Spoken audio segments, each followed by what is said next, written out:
The bookstore stood at the far end of a narrow alley, hidden between two crumbling buildings that looked as though they had been forgotten by time. I don't know why I went in. Maybe it was the rain, maybe it was curiosity. Or maybe, just maybe, something inside had been waiting for me. The bell above the door didn't ring when I stepped inside.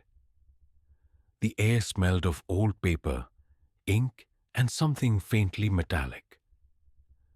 The dim light from the street barely reached past the doorway, swallowed by towering bookshelves that stretched toward a ceiling, lost in shadow. The place felt ancient, older than it had any right to be. I took a step forward, and the wooden floor groaned beneath me. The sound strangely muffled, as if absorbed by the endless rows of books. They were everywhere, piled on the floor, stacked haphazardly on the counters, wedged into spaces too narrow to fit them. Dust motes floated lazily in the thick, heavy air. It was silent. Not the comfortable silence of an empty room, but a watchful silence, the kind that makes your skin prickle, as if someone, or something, was listening. Then I noticed the man behind the counter. I could have sworn he wasn't there a moment ago. He was ancient, with deep wrinkles that carved his face like cracks in old parchment. His thin, bony fingers traced the spine of a book as he gazed at me. His eyes, an unsettling shade of gray. There was something in the way he looked at me, something unreadable.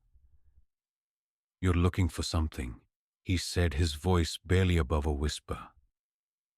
It wasn't a question. I hesitated. I wasn't looking for anything. I hadn't even planned on coming in. And yet, standing there, under his piercing stare, I felt as though I had been drawn here for a reason. "I'm just browsing," I said, my voice sounding too loud in the suffocating stillness. The old man didn't respond. Instead, he slowly turned away and disappeared into the shadows between the shelves, leaving me alone. I let out a breath I hadn't realized I was holding and took a few cautious steps deeper into the store. The books were old, older than any I had ever seen. Their covers were cracked and faded, their titles written in languages I couldn't understand. Some had no titles at all. My fingers brushed over the spine of a thick, leather-bound book, and a shiver ran up my arm. It was cold. Too cold. I pulled my hand back. And then, one of the books fell. It wasn't a gentle slide from the shelf. It was as if something had pushed it. The heavy volume landed with a dull thud at my feet, kicking up a small cloud of dust. I stared at it. The cover was black, the edges frayed and yellowed with age. There was no title. A faint sound drifted through the air. A whisper. It was so soft I almost thought I had imagined it. But as I crouched to pick up the book, the whisper grew clearer. It wasn't coming from behind me. It wasn't coming from the old man. It was coming from the book. My breath hitched. The voice was delicate, insistent, curling around my ears like smoke. I couldn't make out the words, but the sound sent a shiver through my spine. I glanced over my shoulder, half expecting to see the old man watching me, but he was gone. The store was empty. I shouldn't have opened it. I don't know why I did. Maybe it was curiosity? Maybe it was the same force that had pulled me into the store in the first place. Or maybe, just maybe, it had been waiting for me all along. The moment my fingers brushed the cover, the whispering stopped. A silence deeper than before settled around me. It was as if the entire store was holding its breath. And then, as I slowly lifted the cover, I heard it again. My own name, whispered from the pages. I froze. The sound of my own name, murmured from the pages of a book that shouldn't speak, sent a chill crawling through my veins. My fingers hovered over the brittle parchment, my heartbeat pounding in my ears. The whisper had been soft, almost tender, but there was something else beneath it. A weight, a presence, something unseen pressing against the air around me. Swallowing hard, I turned the first page. The ink was faded, the letters handwritten in looping script that twisted unnaturally, as if the words themselves were alive. I strained to make sense of them, but they shifted before my eyes, rearranging themselves into something I could understand. The moment the letters settled, my breath caught in my throat. It was my story, my name, my childhood home. The little scar on my left hand from when I fell off my bike at 6 years old. It was all there, written in eerie, perfect detail. My stomach tightened as I flipped to the next page, my fingers trembling. It described me entering this bookstore, right now, this exact moment. I stumbled back, the book slipping from my grip. It landed with a soft thud, pages fluttering. The whispering returned. Only this time, it wasn't a single voice. It was many. They spoke in hushed tones, overlapping, blending together like the rustling of dry leaves in the wind. The voices filled the air, seeping from the shelves, from the very walls of the bookstore. I spun around, my chest tightening. The books, every single one of them, were whispering. I took a step back, my pulse hammering. The store felt smaller, darker. The towering shelves loomed over me, their spines lined like countless watching eyes. The whispers grew louder, forming words I couldn't quite understand. It was as if they were trying to tell me something, but the meaning slipped through my grasp like smoke. Then suddenly, one voice cut through the others. "Keep reading." The words were clear, distinct. My breath hitched as I turned back to the book on the floor. The pages had flipped on their own, settling near the end. Against my better judgment, I crouched and looked down. The next passage was already waiting for me. He picks up the book, despite the fear coiling in his chest.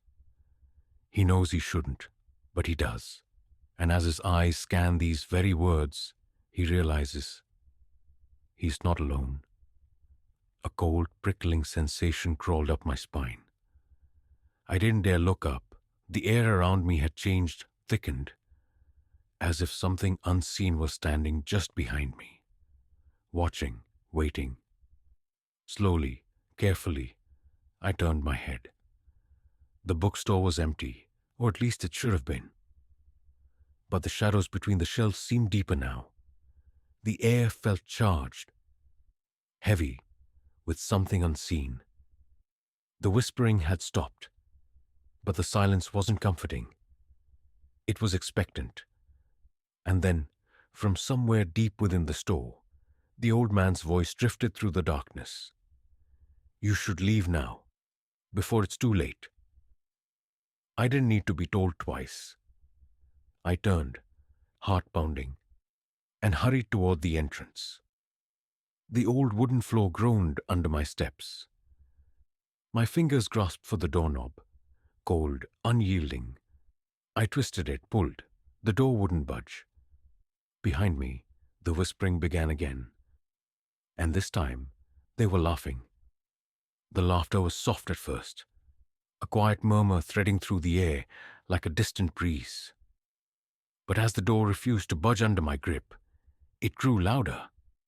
The sound came from all around me, above, below, between the towering bookshelves. It wasn't natural. It wasn't human. It was layered, overlapping, a chorus of voices that didn't belong in this world. My breath came in ragged gasps as I yanked at the door again. Locked. No, sealed. The handle was ice-cold under my fingers, as if the metal itself had been drained of life.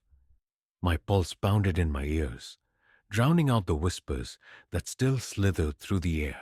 Behind me, the old man's voice returned, low and steady. It's too late now. I spun around. He stood at the end of the aisle, barely more than a silhouette in the dim light. His pale grey eyes glowed faintly, reflecting something unnatural. He didn't look surprised. He didn't look concerned. He looked pleased. You read from the book, didn't you? He asked. It wasn't a question. I opened my mouth to answer, but the words tangled in my throat. A sickening realization settled in my gut. This had been a trap. The bookstore wasn't just strange.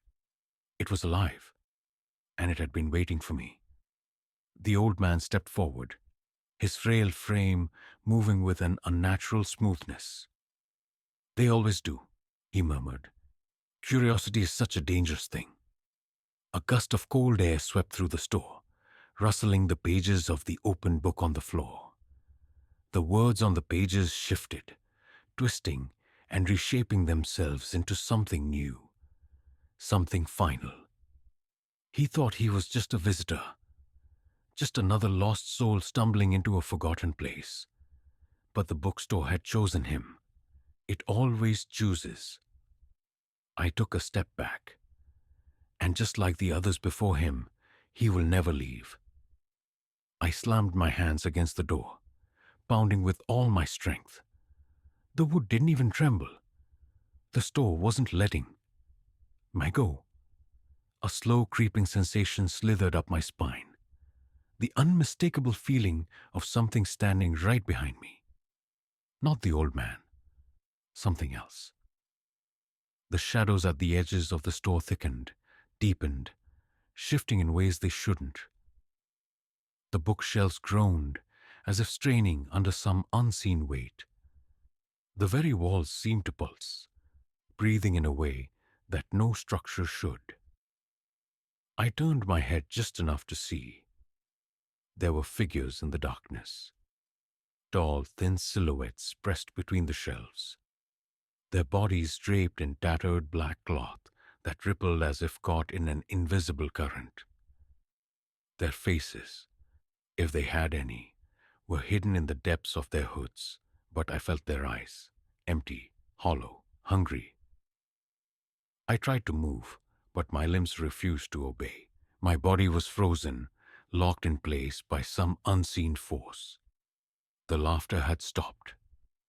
Now there was only silence. Thick, suffocating, endless. The old man sighed, almost pityingly. It doesn't matter how much you fight it, he said.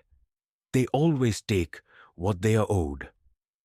I clenched my fists, fighting against whatever unseen power held me in place.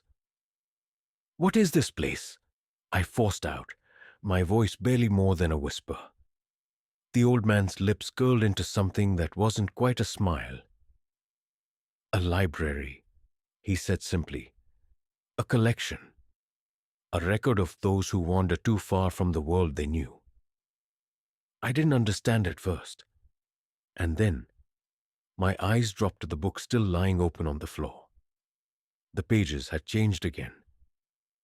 He finally understands. He knows now that he was never meant to leave, that he too will become a story. Another forgotten soul, bound to these shelves for eternity. My chest tightened. I couldn't be trapped here. I wouldn't. I turned back to the old man, desperation clawing at my throat. How do I stop this, I demanded. His expression darkened. You don't. The figures in the shadows moved. A cold hand brushed against my shoulder. And the lights went out. Darkness swallowed everything. It wasn't just the absence of light. It was thick, suffocating, pressing against me like something alive. My breath came in short gasps, the air suddenly cold, damp, wrong. Then, from the depths of the shadows, the whispers returned. They weren't soft anymore. They weren't distant. They were right next to my ear. You don't belong here. I jerked away, or at least I tried to. My body still wouldn't move. The unseen force gripping me had tightened, locking me in place, as if the air itself had turned to stone around me. Panic clawed at my throat. My fingers twitched, barely able to move. The darkness around me shifted, breathed, the whispering voices multiplying, overlapping. Another lost soul. Another page to be written. Another story to be kept. Number no, I wouldn't let this happen. I fought against the paralysis, pushing with every ounce of willpower I had. My fingers curled into fists, my legs tensed, the shadows pressed against me harder, resisting. I gritted my teeth, forcing my limbs to obey. Then, something gave. Like breaking through the surface of deep water, I ripped myself free from whatever was holding me and stumbled forward. My body felt wrong, heavy, like I was dragging something unseen with me. But I could move. The door. I had to get to the door. The whispers turned to shrieks. The entire bookstore trembled, the shelves rattling as books tumbled to the floor. The shadows moved, stretching and twisting, reaching for me. Out of the corner of my eye, I saw the old man standing completely still. He wasn't stopping me. He wasn't helping me. He was just watching. I ran. My feet pounded against the wooden floor as I sprinted toward the entrance. The shadows lunged, clawing at my ankles, my arms. Cold fingers brushed my skin, sending icy daggers of pain shooting through my body. I bit down a scream and threw myself at the door. My hands slammed against the wood. I twisted the handle, praying, begging that it would open this time. It did. The door burst open with a force that nearly sent me sprawling. The second I crossed the threshold, the air changed. The weight pressing against me vanished. The whispers stopped. The bookstore, the shelves, the creeping shadows.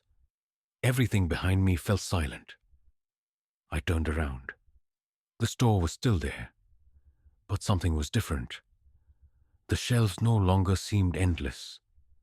The darkness that had clung to every corner was gone. The books sat neatly on their shelves, untouched. The old man was nowhere to be seen. The place looked ordinary, like none of it had ever happened. My pulse pounded in my ears as I took an unsteady step back. I half expected the door to slam shut on its own, to drag me back inside, but it didn't. It just sat there, open, waiting. Then I noticed something. The book, it was still in my hands. My stomach turned to ice. I didn't remember picking it up. But there it was, the same ancient cover, the same weathered pages, and the title had changed. The One Who Escaped. I dropped it. The book hit the sidewalk with a dull thud, and before I could react, the wind picked up. The pages fluttered violently, and then, just like that, it was gone. The book vanished, carried away by something unseen. I stared at the empty space where it had been, my breath shallow. Had I really escaped? Or was I still part of the story?